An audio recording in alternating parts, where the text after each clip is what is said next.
Всем доброго утра.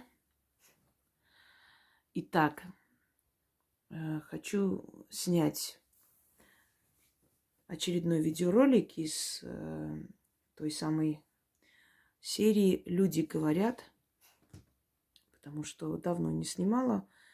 Периодически снимаю, чтобы вам дать возможность, во-первых, понять, какие вам следует делать работы, если у вас такая же ситуация, да, как, например, сейчас люди поделятся своими историями.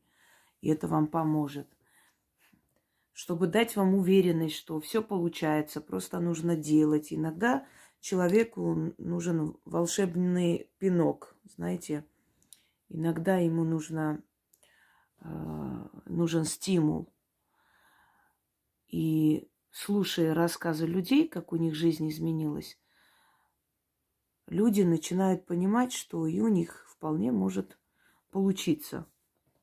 И, собственно говоря, начинают шевелиться в этом направлении.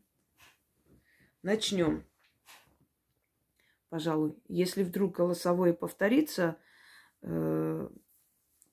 относитесь с пониманием, потому что мне очень много, и я хоть и отмечаю, но мало ли, может быть, уже это голосовое было. Неважно, еще раз прослушаем.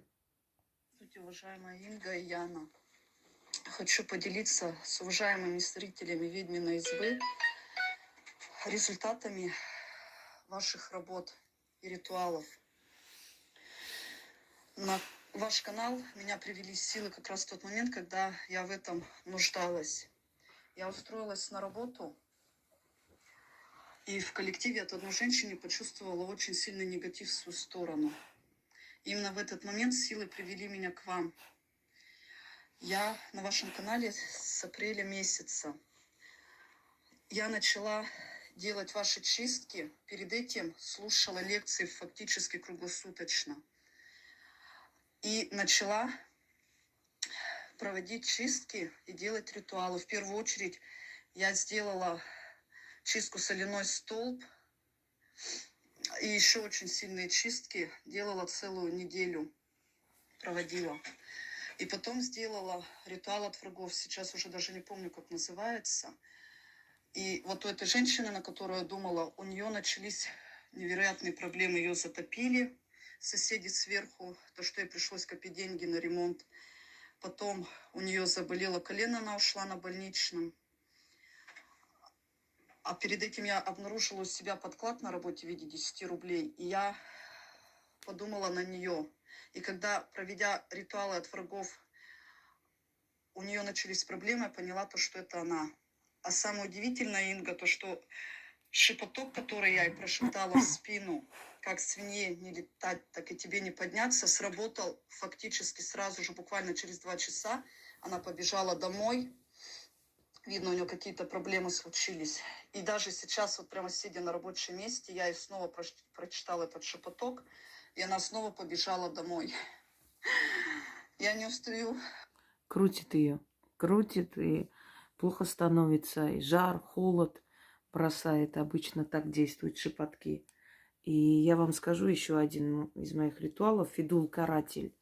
Он тоже очень быстро справляется с сплетниками, с людьми, которые вот такие кляузники, знаете, бегут где-то что-то там писать, соседи, которые вечно идут, заявления, милиция, полиция, участковый. Вот на них очень быстро. И еще от наглых соседей, которые могут на всю громкость включить. И плевать они хотели, что там маленький ребенок или старый человек отдыхает. От этих людей очень быстро помогает Фидул-каратель. Так, давайте послушаем дальше. Благодарить богов. Уважаемая Инга, вы очень помогаете.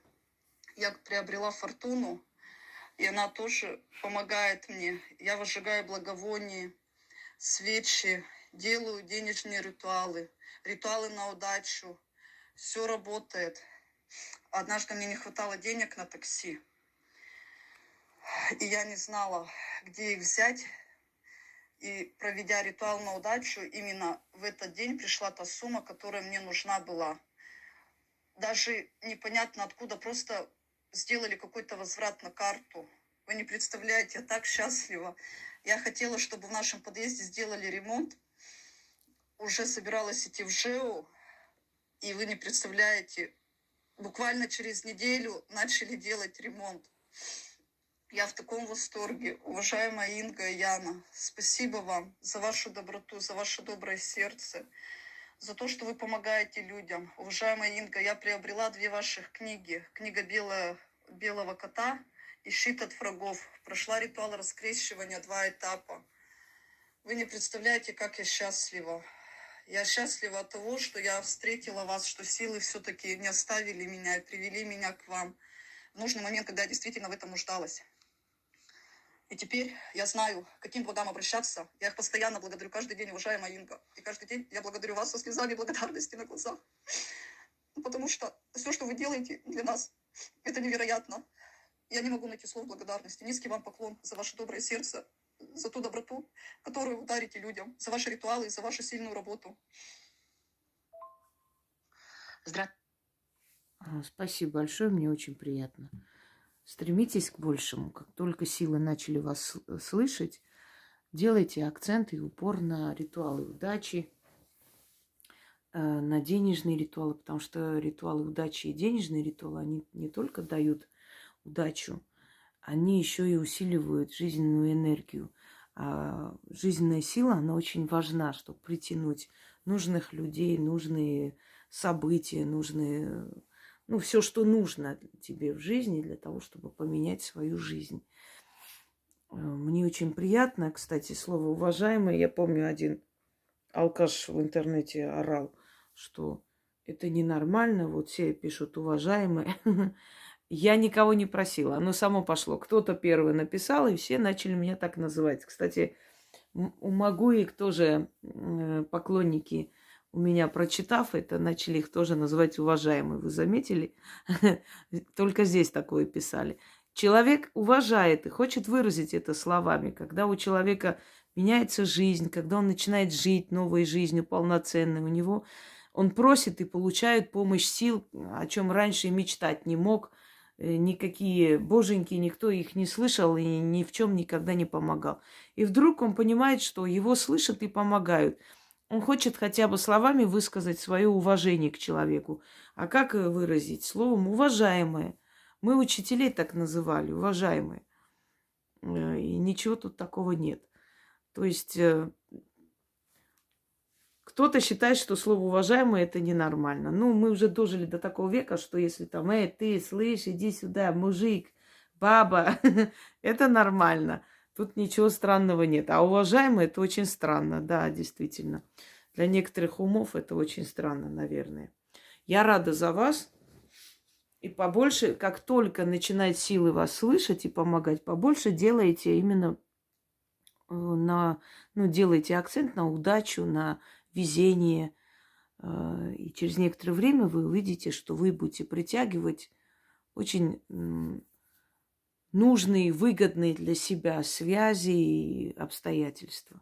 Давайте слушать дальше. Здравствуйте, Инга. Здравствуйте, Яна. Здравствуйте, все жители Ведьмина изба. Я хочу поделиться отзывом, который произошел, и история, точнее, которая произошла прямо вчера, буквально с нами.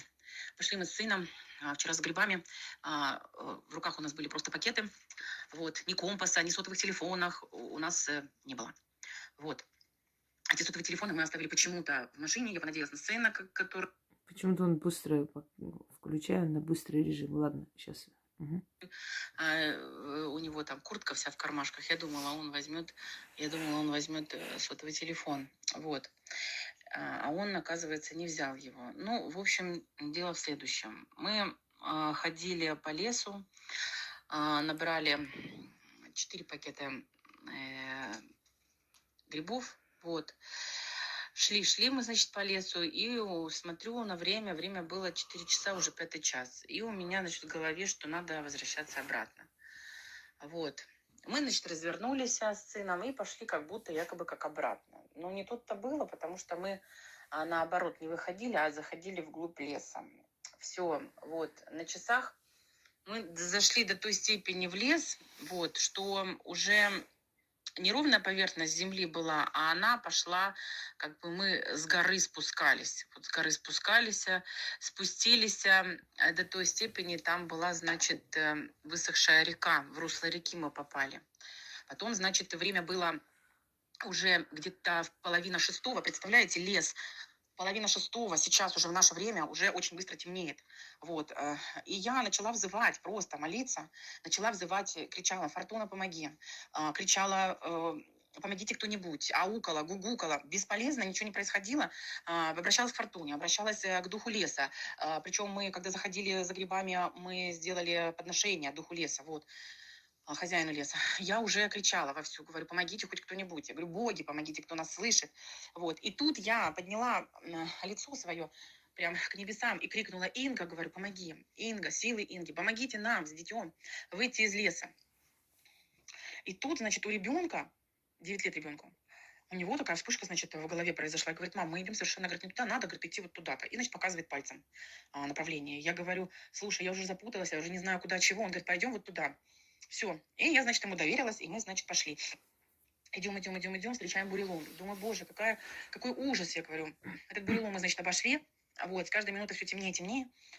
И тут мы подходим, и идем дальше, идем. Вот этот бурелом, все вот эти ветки на пути наши просто исчезли, и такая легкая дорога перед нами образовалась. Даже не дорога, ну вот как, даже не тропинка, а вот просто вот идти легко, понимаете, по лесу вообще. Ни былинки, ни соринки, вот. И ребенок опять мне показывает: надо вот идти вот в ту сторону, значит. Я говорю: хорошо, говорю, пойдем. Идем. И тут птица какая-то начала кричать, даже не кричать, она куркулить начала, курлыкать даже начала. Курлы. Мы, значит, это самое с сыном. Я говорю: ну, значит, наверное, говорю, мы на том пути, которое нужно. Вот. И, извините, пожалуйста, за мой сумбур в речи. Возможно, я неправильно что-то там произношу, вы меня простите заранее. Вот. Но это было так ярко для нас вообще. И я кричу, говорю: Инга, ну, пожалуйста, говорю, помоги, я прошу, пожалуйста, помоги. И мы вышли, представляете, прям тут же вышли из леса, и неподалеку стояла наша машина. Вот. Мы вышли из леса, и вылетел из леса ворон. Ворон тут же вылетел, над нами вот так вот покружил, там разов, наверное, 6 каркар сказал и улетел, представляете. Я очень, очень сильно благодарю Ингу и ее силы, которые нас спасли, потому что мы вчера бы просто остались бы в лесу, и неизвестно, что бы было бы с нами. Инга, я вас благодарю, ваши силы. Я не знаю, что сказать. Я желаю вам крепкого здоровья, долгих лет жизни. Желаю, чтобы у вас сынишка был здоровым, счастливым. Всем вашим родным желаю крепкого здоровья, долгих лет жизни. Всему вашему роду. Я вас очень сильно благодарю. Вы мне прям жизнь спасли, моему ребенку. Я вас благодарю всеми фибрами своей души, а людям, которые хаят, облаивают Ингу, могу только сказать: не делайте этого, просто не делайте. Не хотите, не надо, уходите молча, и все. Потому что это такой человек, это такие силы стоят за ней. Вот. Если бы не Инга, если бы не силы, мы не знаю, что нас, наверное, бы уже, живых не было. Потому что сейчас ночи холодные. Я даже не представляю, если бы мы остались в этом лесу, что бы с нами было бы. Поэтому я вас благодарю. Яна, я вас тоже очень, очень сильно благодарю за вашу работу, за ваш слог слова, за то, что вы пишете нам очень кратко, доходчиво все ритуалы. Благодарю и всех вам благ и здоровья. Инга, большое вам спасибо. Дай вам Бог здоровья. Дай вам боги здоровья. Спасибо вам большое. Давайте я вам объясню. Первое, что я хочу сказать, те, которые облаивают меня незаслуженно, и это зачастую незаслуженно, у этих людей нет ничего хорошего в жизни, у них жизнь идет под откос, и некоторые из них умирают. Поэтому я с некоторых пор очень спокойна. Я знаю, что они обязательно за это ответят и отвечают. Просто они это не знают. Они не знают до поры до времени. Когда уже настигает возмездие, уже поздно каяться, собственно говоря. Так что я уже не беспокоюсь. Было омерзительно, конечно, неприятно, особенно когда врут, когда придумывают, когда этого нету. Когда ты человека никогда не видела, он про тебя такой, какую-то гадость говорит, конечно же, мерзко. Ни один человек не может сказать, что он как бы рад, что про него сплетничают. Но потом со временем привыкаешь к этому. Они наказываются. И если я их предупреждаю и хочу, чтобы они как бы... Ну, просто, чтобы у них не было в жизни плохого, это просто моя человечность. Я пытаюсь их вовремя остановить. Помните, одна была Фатима, которая так называла себя, Татьяна ее зовут, она из Казахстана. Нагло ставила мои фотографии, начинали жаловаться даже мои зрители, просто обозлились в один момент, начали туда звонить, требовать, чтобы ее наказали. Но там даже своим не помогает, уж тем более из России там будут заниматься, никто ничего не сделал, естественно. И она убирала, потом снова ставила, видела, что немножко притихли. Так вот, у нее там брата посадили, у сестры муж умер. Там очень много всего, дом потеряла она, и сейчас вот на грани сумасшествия. Когда людям говоришь по-человечески, они не понимают. До того момента, пока не получают, и уже поздно, собственно говоря. Это первое. Второе. И что касается того, что зовут мое имя. Я, уже не первый раз. И был человек, который на суде назвал мое имя, сказал, что я его представитель, поэтому она мне поможет. Говорит, я, как бы так сказал, чтобы они не сочли это за странность, но хотел произнести ваше имя. Друзья мои, я не божество, я не святая. И мою фотографию, если люди ставят у себя, некоторые идиоты так переводят и переворачивают так, как им удобно, они не молятся на мою фотографию, и для них это не икона. Они просто хотят, чтобы я была перед глазами, потому что я, наверное, тот человек, который в самые страшные минуты их жизни появился в их жизни и вытащил их из этой бездны, вытащил своими лекциями, разговорами, своими работами, даже не зная их, вытащил и спас, собственно говоря, от погибели, от отчаяния. И поэтому люди хотят видеть меня перед глазами, знать, что я есть в этом мире, и им спокойно от этого. Это не поклонение моим изображениям. Просто люди, примитивные люди, они, как им удобно, они так это и представляют. Я, например, тоже уважаю, люблю Екатерину Великую, и у меня есть ее несколько, статуй. Подарили мне. Но если бы не подарили, я уже сама их искала, хотела, чтобы у меня дома были. Это же не говорит, что я ставлю ей свечи. Нет, просто я уважаю этого человека, и перед глазами у меня есть ее пример, что была такая великая, очень сильная женщина с тяжелой судьбой, с трудным детством, без любви родителей, абсолютно презираемая своим мужем. Ее не замечали, ее как будто и не было. Годами забвения. Она была занята только самообразованием. И потом она показала, что она не просто так завоевала этот престол. И она доказала свое право и свою правоту. Вот я хочу, чтобы она была перед глазами, чтобы я в трудную минуту своей жизни, минута там отчаяния, может быть, усталости, помнила всегда, что делала эта женщина для того, чтобы оставить свое имя. Работала день и ночь. Я надеюсь, понимаете. Теперь, когда называют мое имя, они призывают силы. Силы, которые ради меня и помогают.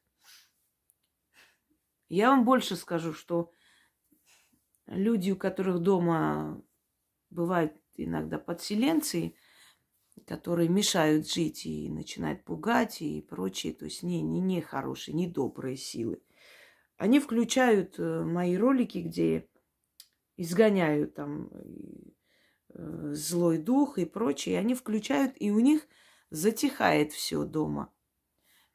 Потому что, если человек всю свою жизнь отдает своей работе, если человек практически половину своей жизни занимается магией, то вы понимаете, что эти силы знают этого человека. И когда вы говорите, что вы меня знаете, ради меня вам помогают. Вот почему это действует. Силы помогают. Потому что вы знаете меня, потому что у вас ко мне уважение, что вы просите моей помощи, они слышат. Если они ее знают, значит, мы им поможем, вытащим оттуда.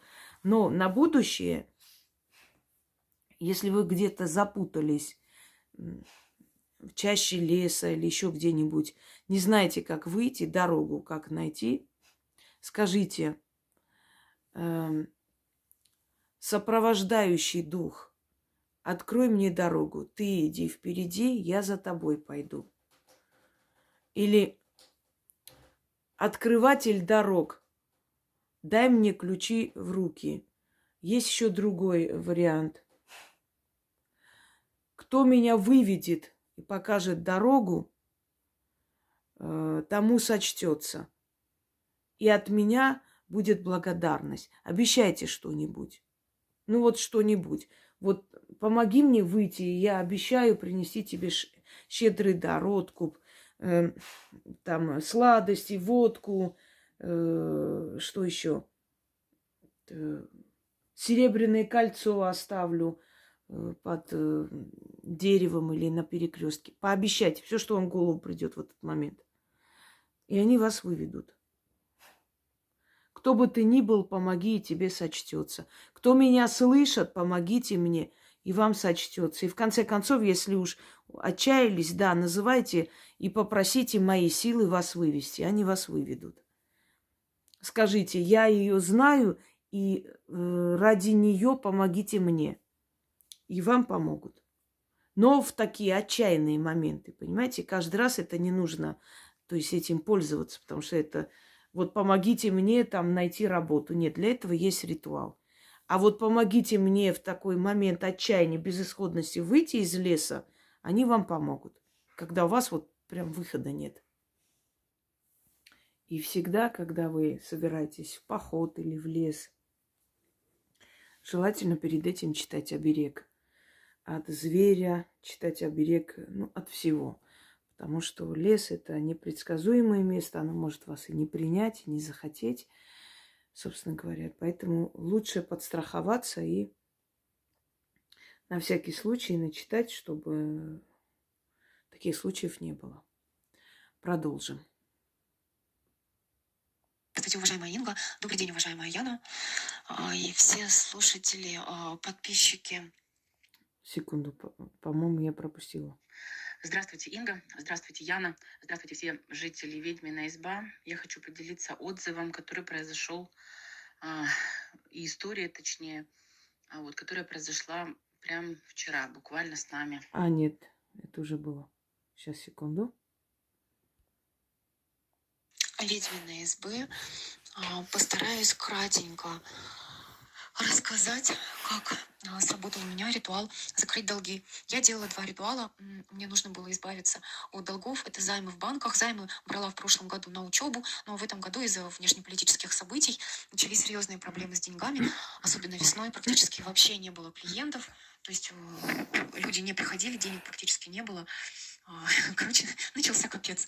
Провела ритуал, где, ну, я не помню, как он точно называется, там покупается ключ, читается заговор на лесном перекрестке, и ключ кладется в сумку.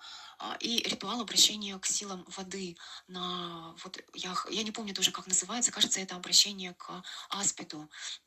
Вот, и результатов не было достаточно долго, месяц или 2 не было результатов, ситуация все ухудшалась и ухудшалась. Вот, банки звонят каждый день, я разговариваю с ними уже исключительно матом.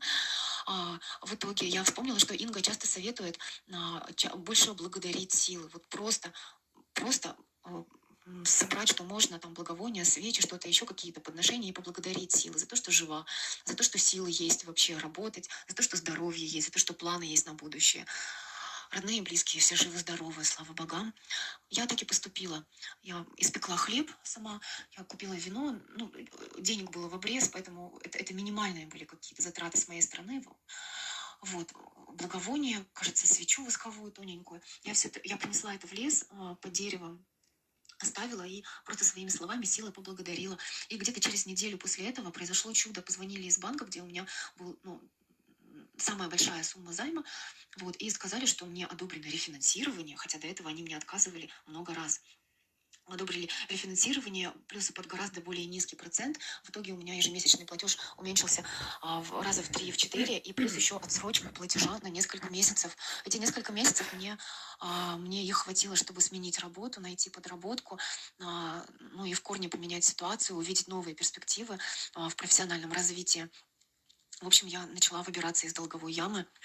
Я бесконечно благодарна силам, которые услышали, помогли мне. И бесконечно благодарна уважаемой Инге за то, что делится своими работами, своими мощными, прекрасными, яркими ритуалами. И благодаря Инге мы можем находить решения в очень сложных жизненных ситуациях. Спасибо вам огромное. Я хочу вам сказать, что когда ты не знаешь, что делать, просто действуй.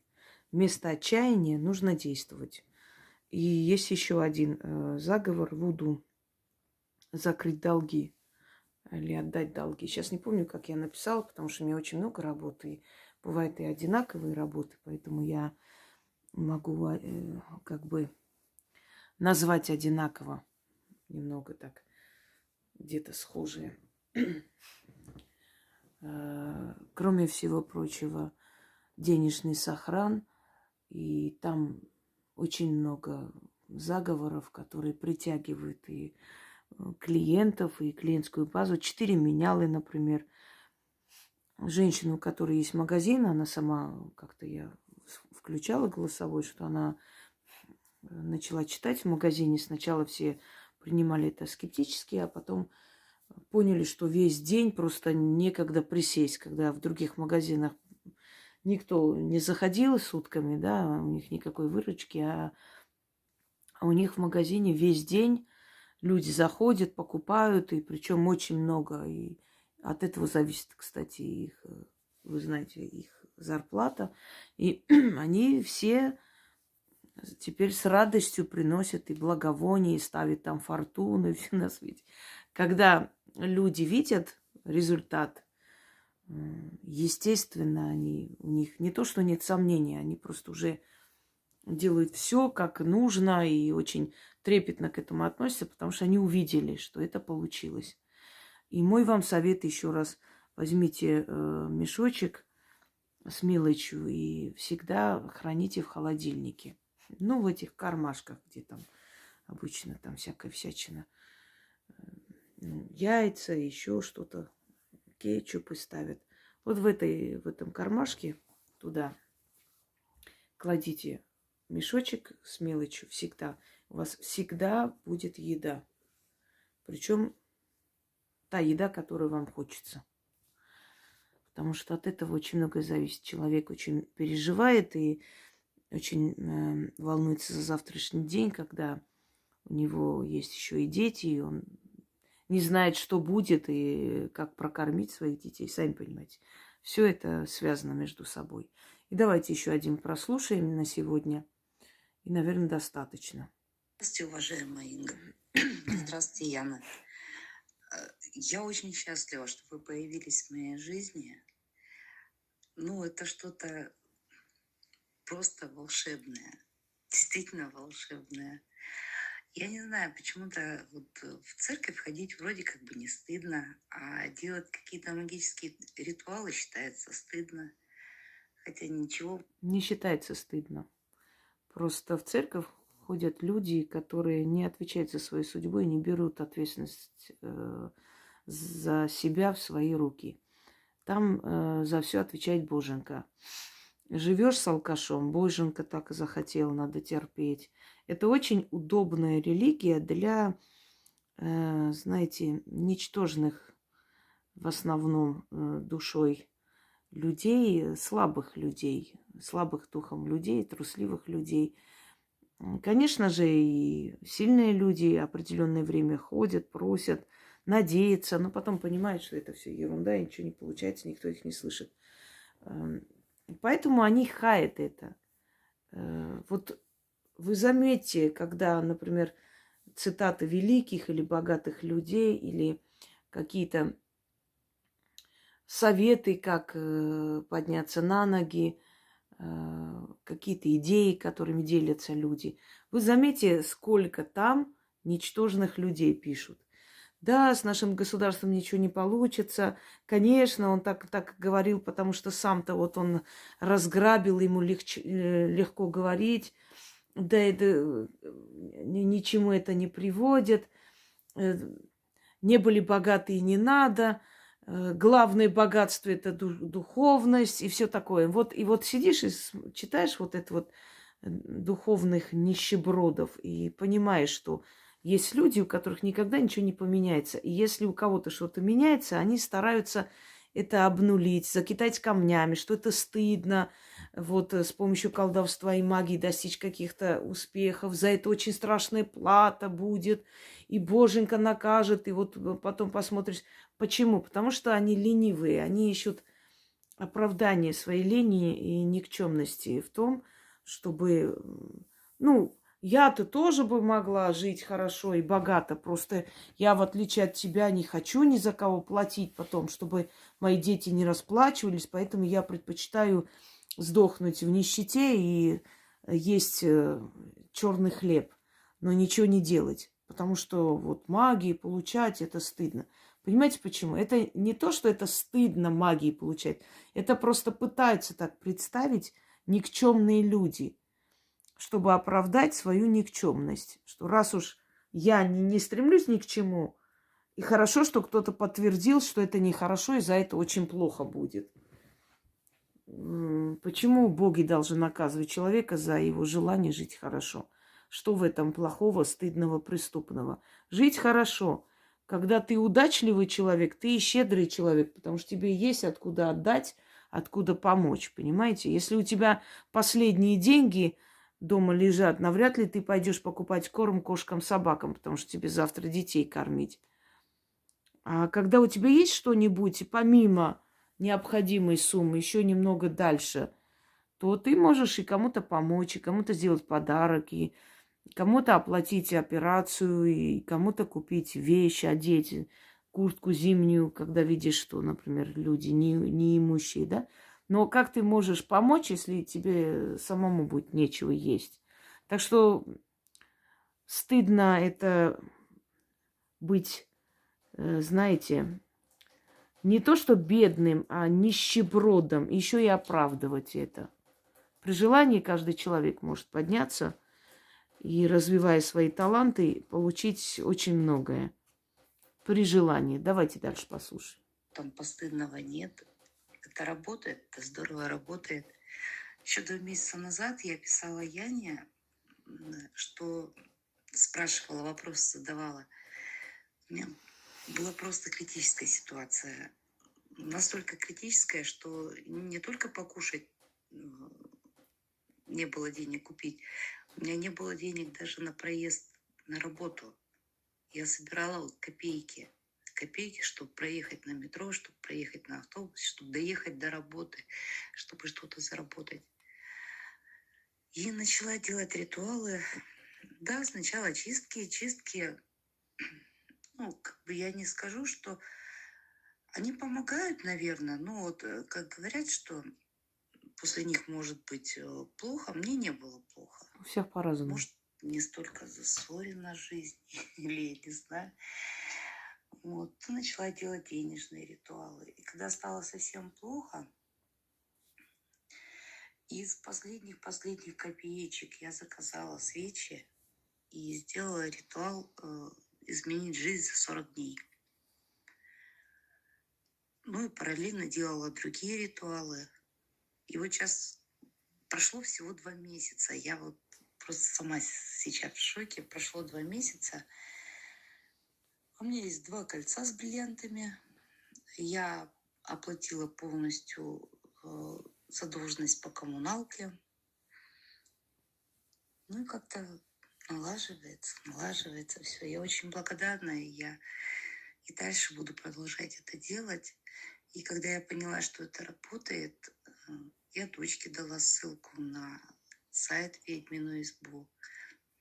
Сказала, чтобы она посмотрела и что тоже начала делать, что у них там в Москве маленький цветочный магазинчик, который не приносит особо дохода.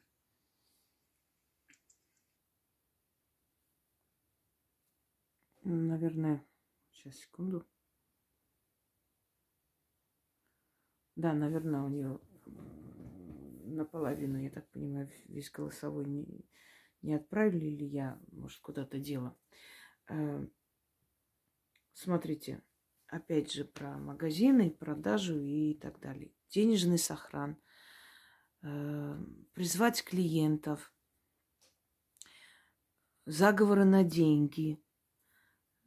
Что еще? Ну, вообще, вот деньги, ведьмина изба. И набираете, и выходят все, очень многие работы, по крайней мере, не все, очень многие работы. Потом с чертенятами для продажи. Так, 4 менялы, я уже говорила. Ну, очень большое количество. Я даже вот сейчас специально вот в Ютубе наберу сейчас. Деньги, ведьмина изба. Вот, быстрые деньги, ведьмина изба. Быстро получить деньги. Дальше. Их огромное количество. Я даже... Деньги с неба, сильный заговор. Очень быстро. Срочно деньги. Денежный ритуал для ленивых. Деньга липни к рукам. 7 отрушанов на быстрые деньги. Призвать деньги перед сном. Колесо фортуны. Магический доллар. Денежный заговор моей прабабушки. Денежные ритуалы для всех. Вот, шепотки, зазывы и так далее.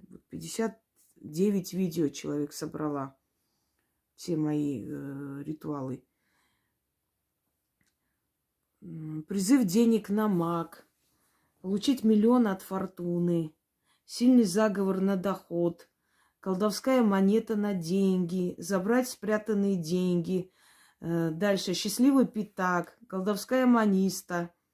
Денежная молитовка, которую тоже растащили все, у себя поставили. Благословенный круг. 12 монет. Достаток на весь год. Караван великого хана. Денежная кукла. Начи. Денежный заговор. 6 цариц. Очень сильный, кстати. Римский ритуал на быстрые деньги. Очень хвалят. Смотрите. Защита финансов для всех. Рок изобилия. Открыть денежный поток. Изгнать бедность. Тоже периодически нужно. Вернуть потраченное. Выжечь дорогу к деньгам. Ритуальный костер, сжигающий все безденежье и проблемы. Получить 100 тысяч. Дальше. Скинуть бедность с себя. Купец молодец. Вот это для продаж. Вызов джина Зальнабура. Он тоже очень быстрый для продаж. Золотой идол. Все на распродаже. Это для того, чтобы вы уступили в цене и вы купили все, что вы хотите. Шаман Маюмба. Все хвалят, говорят, очень быстро приносит. Золотое яблоко бабки Маланьи. Тут люди, которые сохранили, пожалуйста, вы правильно пишите название полностью. Не наполовину, а то это, ну, так нельзя.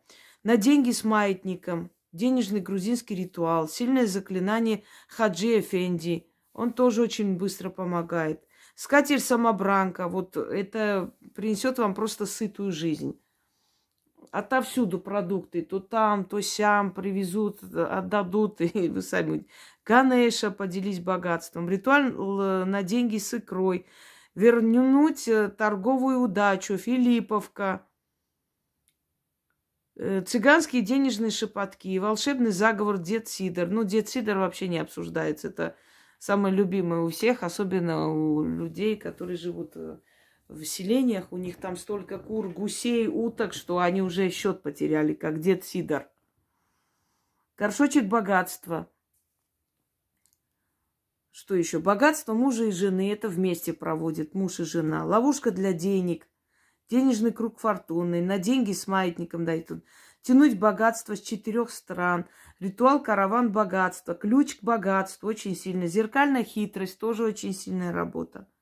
Папа-колдуница очень помогает для клиентов. Если срочно нужны деньги, Долговая грамота, деньги, так, деньга липнет к рукам, уже говорила. Мольба денежная, это немножко другое. Царская казна, тайна ведунов, и там вот про деньги, собственно говоря. Я уж не знаю, ну я ж не могу там все эти тысячи. Денежный заговор чалдонов, заговор на быстрые деньги. Дальше, ритуал на быстрые деньги, золотое руно. Драмабель очень быстро приносит деньги. Видите, деньги с неба. Что еще сейчас вам?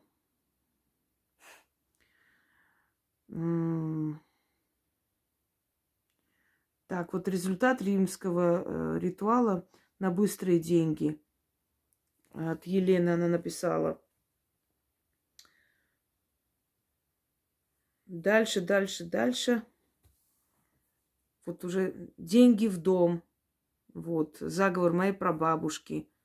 Мольба денежная, деньги. Дальше что еще? Быстрые деньги. Просто вот в основном дочерний канал. Денежный подклад. Княгиня Агафья одарит деньгами. Деньги заманить. Накопится деньга. Тоже очень получается накопить. Армянский денежный заговор. Что еще? Убрать денежный застой, денежный источник, узбекский денежный обряд, дела торговые для денег. Вот здесь вот как раз как призвать деньги постоянно, когда, если вы торгуете. Сильный заговор на доход, смыть нищенскую долю, денежное дерево, защита финансов, да, золотая антилопа. Деньги заманить, сильные ритуалы денежные. Ритуал на подкову, масонская монета, вот тоже очень сильная. На банковскую карту, Соломея ворожея, вот. Дальше. Очаровать людей, восточный купец на клиентов, деньги на даму пик. Хан Алтын очень хорошо помогает, Сайда Мазерон, отвязаться от неудач. Сильные ритуалы, деньги заманить, сундук желаний, вечная купюра, счастливый пятак для удачи на языке духов, мешок купчихи очень помогает. Приди богатство, на привлечение клиентов, вуду, везение кочевника монгола, привязать денежную силу, призыв богини халява очень помогает, кстати. Что еще? Спугнуть бедность, на великое богатство. Но это нужно делать потом, когда у вас уже получается. Спасительный ключ в Анант. Отдать заботы силам. Вечное движение. Узелок купца. Денежный заговор моей прабабушки. Да, сильные ритуалы денежные. На достаток в дом. Скинуть бедность. Зеркальный коридор денег. Призвать кошельника. Денежный разговор заговор. 6 цариц. Вернуть удачу обратно. 3 нити для удачи. Денежная икона. Сохран денежный. Все, это уже это долго. 3 жреца исполнят желание. Персидская чистка денежная. На сладкую жизнь. Денежный никах. И так далее. Богатая доля. Избавиться от долгов. На удачу в делах. Ритуал благодарения. Вот записывайте все. Открыть денежный поток. Мусульманский денежный заговор. Для хорошей торговли. Денежная кукла. Заставить вернуть долг. Абудантия изобильная. Цыганский король. Удача кочевника. Заговор. Кукла-желанница. Ритуал денежное хранилище. Львиная доля. Вызов джина Залнабура. Фартовая сила. Найти работу и предназначение. Сильная чистка языческая, это ладно. Ведьма Анея приумножит деньги. Пробудить энергию денег. Магическое веретено. Ганеша. Казначей Висар. Заклинание Деда Миколы. Сильное заклинание Хаджи Эфенди, да, уже говорила. Роскошная жизнь. Открытие дорог. Призвать богатея, 3 девы удачи, мольба кочевника, уже говорил, удача обрека, жреческий призыв денежный, деньги в дом, призвать хута обогатителя, отправить паука за удачей, Дед Хабар деньгами одарит, денежный заговор Махараджа, денежный камень, очень хорошо работает, кстати. Все, очень много, друзья мои, это времени не хватит все перечислять. Это для тех, кто занимается торговлей, своим делом, да и вообще хочет получить деньги, хочет подняться. Всем удачи, всех благ. Не ленитесь, действуйте.